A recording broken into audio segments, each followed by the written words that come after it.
sama gars yi ambassade États-Unis laa jógee nii ñu refusé ma visa ndax nee na ban Sénégalais laa quoi nee na ma voilà t'as ton titre de séjour t'es en alternance t'es étudiant en dernière année diplôme d'ingénieur du coup t'as tout ce qu'il faut mais le souci c'est votre nationalité. Voilà, la loi il dit que si on est sénégalais donc mun ñu am visa États-Unis quelle que soit notre situation financière quel que soit lu mën di am donc ma leen wax yéen ñi nga xamante ni yéen a ngi Sénégal day nekk ay je sais pas fu ngeen mën nekk ci Europe bi pour déposer visa États-Unis laisse tomber bu leen sax yaa seen xaalis voilà c'est juste pour vous prévenir quoi ñu loolu donc gars yi loolu moo tax ñu refusé ma visa parce que nee nañ Sénégal la waaw nee nañ Sénégal du ma ko délivrer visa c'est un truc de fou c'est un truc de fou wallaay. On m'a refusé le visa parce que je suis un Sénégalais tout simplement. On m'a refusé le visa parce que je suis un Sénégalais. Je suis en face de l'ambassade des États-Unis qui se trouve à Paris. La dame elle m'a dit voilà t'as tous les critères qu'il faut mais malheureusement à cause de votre nationalité vous n'aurez pas de visa tout simplement. Voilà donc à cause de ma nationalité sénégalaise j'ai pas pu obtenir le visa des États-Unis tout simplement ce qu'elle m'a dit. Voilà et d'ailleurs elle m'a dit restriction de l'entrée de certains ressortissants étrangers afin de protéger les États-Unis contre le terrorisme étranger et autres menaces pour la sécurité nationale et la sécurité publique tout simplement. Donc ça veut dire que nous Sénégalais on peut pas avoir un visa quoi pour aller aux États-Unis parce que à cause de notre nationalité quoi. Mais c'est un truc de fou. Genre être un boulodog aux États-Unis que d'être un humain quelque part en Afrique. Avec Trump, il y a la clémence. Dites-moi un peu. Avec Donald Trump, il y a la clémence. Quelqu'un qui agit comme ça vient dans sa tête. Il peut se lever demain matin. Il prend une décision, il ne consulte personne. Tant pis pour les conséquences, les dégâts que ça peut causer. C'est le genre de personne-là que tu peux te lever pour dire que non, je suis parti à l'ambassade des États-Unis pour aller demander le visa. En tant qu'étudiant, on m'a refusé le visa. Donc, dans ta tête là, quand il a pondu ses notes dernièrement, où il y avait une exception, genre si tu es étudiant, il a dit interdiction, restriction formelle.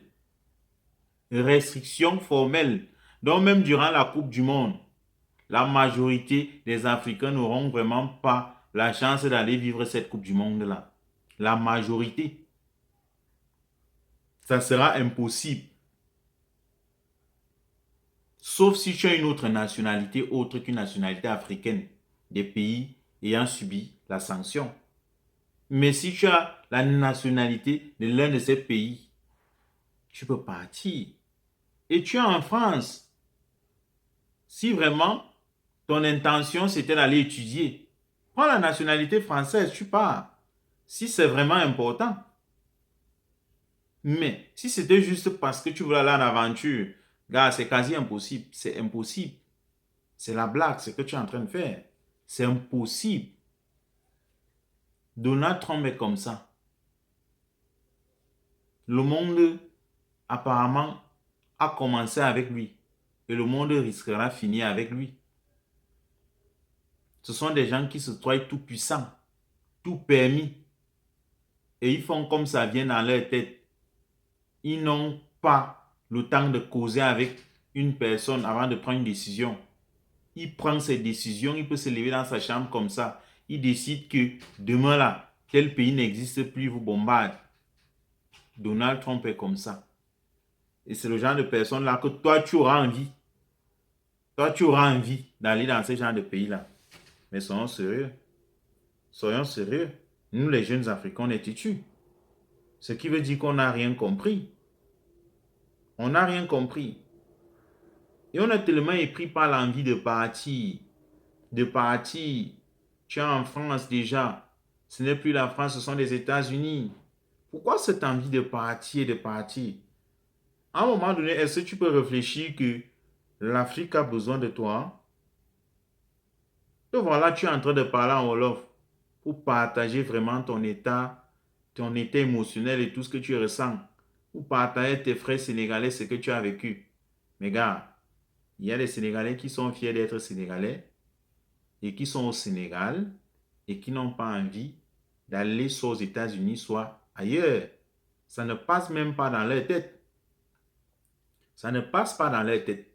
Je te jure.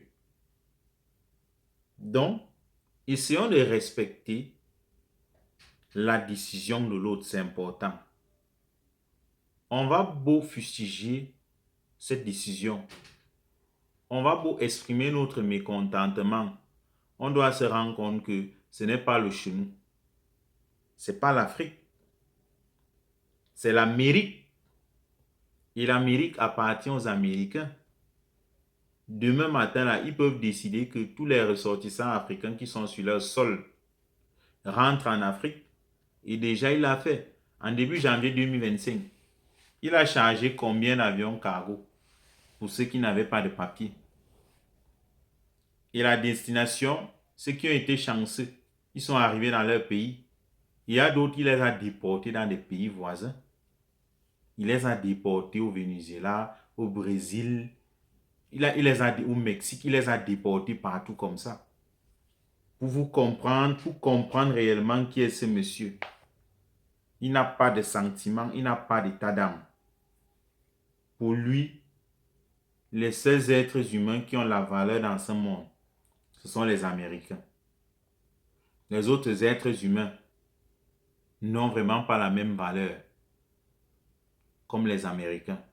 Et toi, jeune Sénégalais, au lieu de réfléchir tel que le monde est en train de tourner, toi, tu réfléchis toujours à toi que le monde est comme il était par le passé. Ah, tu vas attendre d'avoir en France. À la limite, près, tu vas même d'abord peut-être rentrer au Sénégal si les choses deviennent un peu très compliquées là avec tout ce qui se dessine là. Tu vas d'abord rentrer au Sénégal, te préparer et sauter maintenant. S'il revient à perdre peut-être son prochain mandat, c'est là où tu pourras aller aux États-Unis. Mais s'il est toujours président à sa succession, gars, ça sera un peu compliqué. Les jeunes Africains, essayons un peu de comprendre ceci. Ces pays-là ne nous appartiennent pas. Et même si on y va pour un but précis, essayons un peu d'adopter la culture chinoise, la culture japonaise, la culture coréenne. Cette culture impose à ses ressortissants à rentrer chez eux quand c'est nécessaire. Dès qu'il a fini soit ses études, soit il a fini de faire ce qu'il est venu faire dans un pays étranger. Parce que ce n'est pas le chez lui. Mais nous, quand on arrive, on veut prendre soit la nationalité ou on veut s'installer, genre à faire trop monde que non. Il vaudrait mieux être un chien au Canada que d'être un humain quelque part en Afrique. Non, c'est pas sérieux. C'est pas sérieux. Genre être un bulldog aux États-Unis que d'être un humain quelque part en Afrique. On a tellement diabolisé la vie en Afrique que tout est devenu noir. Tous les tableaux sont peints en noir. Tu causes avec 10 personnes. Il n'y a personne qui peut vraiment te parler en termes de bien ou en termes de lueur d'espoir. Tous les plats, c'est-à-dire tous les tableaux en Afrique sont ternis, c'est noir. L'Afrique est mal partie. L'Afrique est en train de se vider chaque jour. L'Afrique se vide. C'est-à-dire quelqu'un se déporte, lui et ses enfants. Il te dit qu'il est en train de partir comme ça. Dans une semaine, il devient un petit Canadien avec tous ses enfants. Il devient un petit Américain avec toute sa famille. Il devient un Français avec toute sa famille, un Allemand, un Espagnol. Mais à quel moment ces gens ils vont venir vouloir devenir ce que vous fuyez là? On fuit notre identité. On fuit notre originalité. On fuit ce qui nous est cher. Et comme on le dit, la mangue ne peut jamais caler en haut et finit par tomber. Ça sous-entend que tôt ou tard, vous allez rentrer en Afrique. Vous serez dans l'obligation de rentrer en Afrique.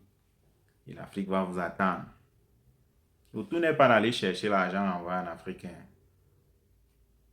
L'Afrique a besoin de votre intelligence. L'Afrique a besoin de vos cerveaux. L'Afrique a besoin de tous ses enfants. Parce qu'il y a une fuite de cerveau qui ne dit pas son nom en Afrique. Tous les intellectuels africains sont en train d'aller en aventure. Tous les intellectuels, ceux qui sont censés construire ce beau continent, sont en train de partir. Personne ne rêve de rentrer. Pourtant, si on rentrait et qu'on venait